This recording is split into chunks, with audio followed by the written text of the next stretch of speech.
Hey guys, welcome back to my channel. So this is such a timely word right now in the season that you are currently in. And God is saying, do not get weary where you are at. It's all a setup. He is setting you up for the setup. He's preparing you in the setup, and he's developing your character for the setup. Those are the three things that God gave me the other day when I was praying. He started ministering to me, and he gave it to me exactly like that. Listen to how good this is. Let me repeat it. He's setting you up for the setup. He's preparing you in the setup, and he's developing your character for the setup. So he gave me this word when I was praying. He started ministering this to me.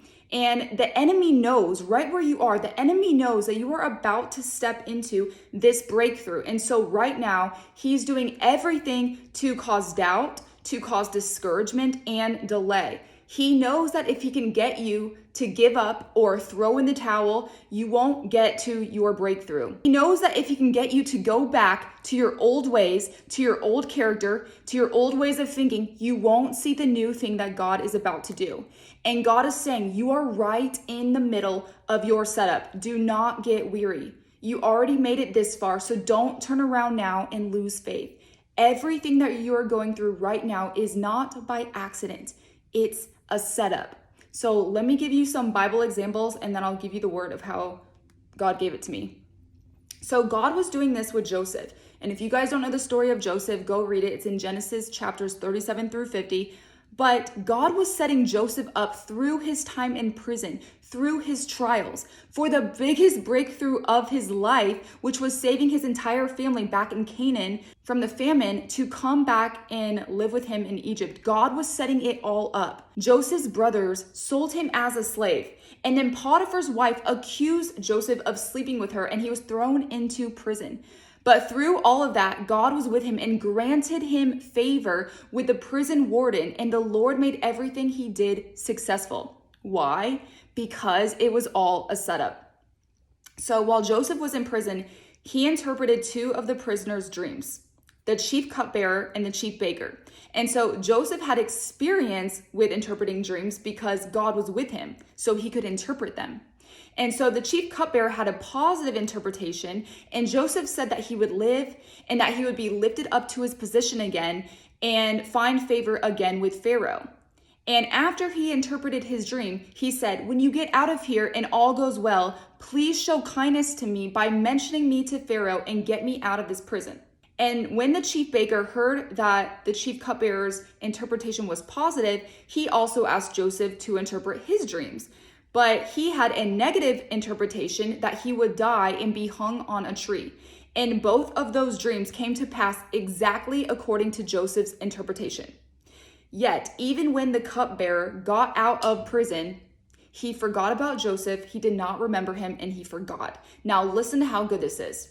Joseph knew that God was with him. Joseph knew that he was doing the right thing. But still, it took 2 more years to get out of prison. After he interpreted the cupbearer's dreams, he probably expected okay, the cupbearer's gonna remember me, he's gonna go tell Pharaoh about me, and I'm gonna get out of prison. But he did not get out of prison for 2 more years. He was probably thinking what the heck, God? You know the truth. I did what you asked me to do. I still interpreted dreams in prison. I still did the right thing. Why am I still in here? What am I missing? God was not only setting things up, but God was testing Joseph and developing his character in the setup. So God wanted Joseph to rely on him and not the setup and not the breakthrough and not when he was getting out of prison. God wanted Joseph to rely on him.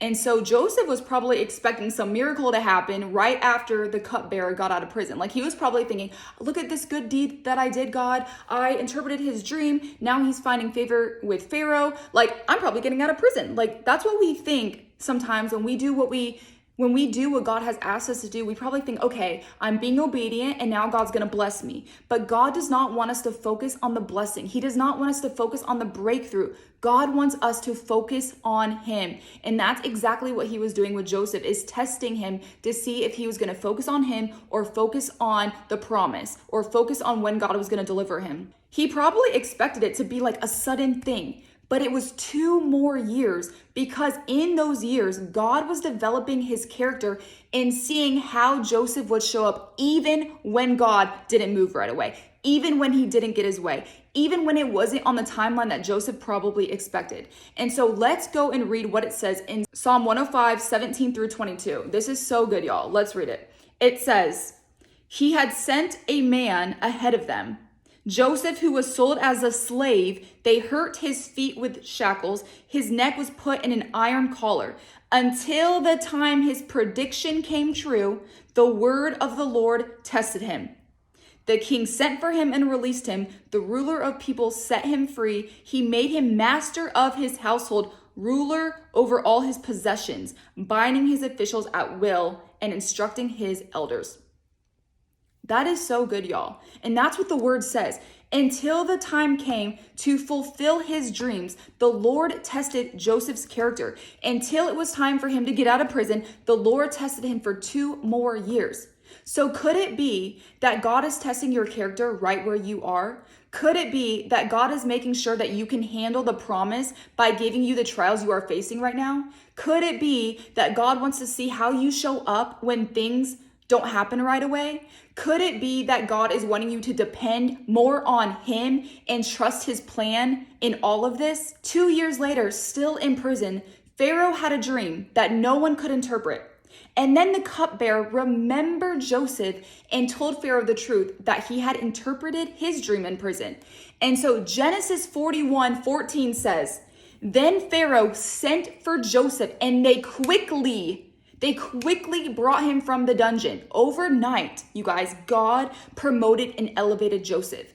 When it's God's time, it happens suddenly. The doors swing right open and there is no more delay.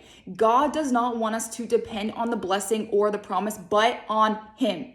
It only takes one person to change the direction of your life. Just like Joseph, when he interpreted the cupbearer's dream, Joseph was probably thinking like, I don't know why I'm doing this. The cupbearer's a nobody. But it took Joseph doing that. And then later, the cupbearer tells Pharaoh, "I know just the guy that can interpret your dream." You never know who you can come in contact with and who they might be connected to. Imagine if Joseph became bitter when he got thrown into prison for something that he did not do. And when the cupbearer and the baker had these dreams, imagine if Joseph was bitter and never interpreted their dreams. But because Joseph remained faithful where he was and did what God asked him to do, that's how Joseph became remembered 2 years later to get out of prison and find favor with Pharaoh. So you have no idea what God is doing in the season that you are in to remain faithful, even to the people around you who might seem like nobodies, even to the people around you who might not seem like how they can benefit you or if they're not adding value to you. If God has placed you there. Now, I'm not saying for every situation. I'm saying if you know for a fact that God has placed you there and you're like, okay, what the heck? Why did God place me here? Like, why am I doing the things that I'm doing? There's a reason, because it's a setup. The person that you might be helping, the person that God has placed you around to do or to have an assignment with could be the very same person that could be the intercessor to your promotion. The cupbearer was the intercessor to get to Pharaoh. If Joseph had became bitter when he got thrown into prison for something that he didn't do and didn't interpret their dreams, he would have never been remembered and found favor with Pharaoh or gotten out of prison. God had to test Joseph's character in prison, and even after the cupbearer forgot about him. So Joseph could have easily turned away from God after the disappointment of not getting out of prison, after interpreting the cupbearer's dreams. Like after he saw, okay, a month has passed, a week has passed, a couple of days has passed, and I'm still not out of prison. He could have immediately turned away from God and been like, you know what, God, I did all these things and I'm still stuck in prison. Imagine even after a year, God, what the heck? Like, why am I still in here? God had to test Joseph's character to see how he would show up, how he would respond when he wasn't getting his way. So, but what did Joseph do? In the meantime, until he got out, he stayed steadfast and trusted God for 2 more years. I literally don't know who would be able to do that. Trusting God for 2 more years and remaining faithful exactly where he was.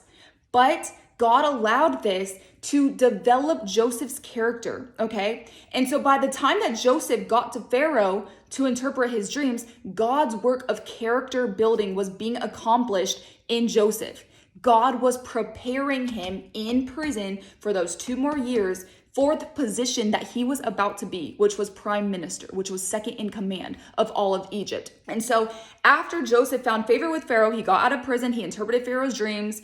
After he did all of that, he became appointed to prime minister of all of Egypt, second in command. He was just in prison, doing nothing with his life. And then immediately, suddenly, he got out of prison and became second in command, prime minister of all of Egypt. And because he found favor with Pharaoh, he was able to save his entire family from dying in Canaan from the famine. And he brought his entire family back with him to Egypt. And guess what? That would have never happened if he was never sold as a slave years prior by his brothers. But God set all that up. What seems like a setback right now is just a setup for where God is taking you. And just like Joseph, God could be testing you right where you are. So I don't know who this word is for, but God says, do not get weary or discouraged in the waiting. Just because it looks like it's not working out or how you expected, or maybe it feels like God has forgotten about you or deceived you, do not get discouraged. God knows exactly what he's doing, and you just need to stay faithful where you are. Maybe you're at a job where you don't feel appreciated and maybe you're disliked by your coworkers and they're talking about you and they're saying all these things behind your back. Continue to be faithful. Maybe you live with a roommate and there's constant tension and disagreements, and maybe they're an unbeliever and God has assigned you to live there to help them. Stay faithful. Continue to remain faithful. Maybe you live at home and your family members aren't saved. I've been in all of these situations, and you want to lash out and you want to go back to just like being your old self, and stay faithful. Just like Joseph, he remained faithful exactly where he was. And so God says it's all a setup. Your character can only be tested in places of uncomfortability. Let me repeat that. Your character can only be tested in places of uncomfortability. God can't test you when things are going your way. He tests you in the midst of affliction, just like he tested Joseph in multiple ways. He tested Joseph when he got sold as a slave. He tested Joseph when he got thrown into prison for something he didn't do. He got tested with Joseph to see if he was going to interpret the cupbearer in the baker's dreams when he could have been bitter. He got tested again when the cupbearer didn't remember him. He got tested multiple times, but he remained faithful. And because Joseph remained faithful, God promoted him and elevated him like that. So God is saying, remain faithful exactly where you are. Just like Psalm 105:19 says, until the time his prediction came true, the word of the Lord tested him. God tested Joseph in prison, and Joseph still interpreted dreams. Then God tested him 2 more years after that. When God saw that Joseph remained faithful, God suddenly elevated him to a royal position, just like that. So God might have brought you somewhere and it might not look how you expected it to, but God is saying it's all a setup. By the time Joseph got to Pharaoh to interpret his dreams, God's work of character building was being accomplished in Joseph because God was preparing him for that position. So the blessing and promise that God has for you, the breakthrough that God has for you, God is preparing you right where you are. So don't think that there's not a purpose in the place that you are at, because God already has it figured out. Trust him in the trials. All you got to do is remain faithful. So that is all I have for you guys. I know that this word was for me. It spoke right to me. So I know what it will be for many of you guys as well. But do not throw in the towel. Do not give up. Don't think it's all a waste. Remain steadfast and continue to trust God, because he is setting you up right where you are. Just do what is right and trust God with the results. Trust him. Trust him with everything that you are doing, because he is your defender. He is your protector. He knows exactly what he's doing. He's orchestrating all these events that are happening in your life for a reason. He's working everything out for your good. He is setting you up right where you are. So just do what is right and trust God with the results. So that is all I have for you guys. If you guys feel led to sow into this word, the links to donate will be in the description box or pinned in the comments. Thank you to everyone for all of your support. I love you guys so much. And also, quick announcement. So tomorrow I am starting a brand new series on my channel called the Healing and Heartbreak series. I've mentioned this a few times before on my channel, but just a reminder, because I am so excited, you guys. This is something I have been seeking the Lord about for months. This is something that God has been preparing me for a long time. And so I will be sharing parts of my story that I have never yet shared anywhere publicly on social media, not even in my book. If you guys have read my book, I haven't even shared part. Okay, I don't know what happened there, you guys. I was editing my video and I realized that part of my video that I was recording got cut off, as you can see. So to finish off what I was saying is that I'm just so excited to launch this new series tomorrow, because there are parts of my story that I have not yet shared anywhere else on social media, not even in my book. If you guys have read my book, I haven't shared a lot of my story. And so I know that God saved it for just this time right now. He saved it for such a time as this. He has anointed me for this purpose right now. And so I just know that it's going to speak so much encouragement to those who are maybe in a toxic relationship, or maybe you guys have just recently gone out of a toxic relationship and you're needing healing, you're needing biblical wisdom. This video series is going to be for you. So I am so excited. Stay tuned. I will see you guys tomorrow in that video. I love you guys so much. Bye.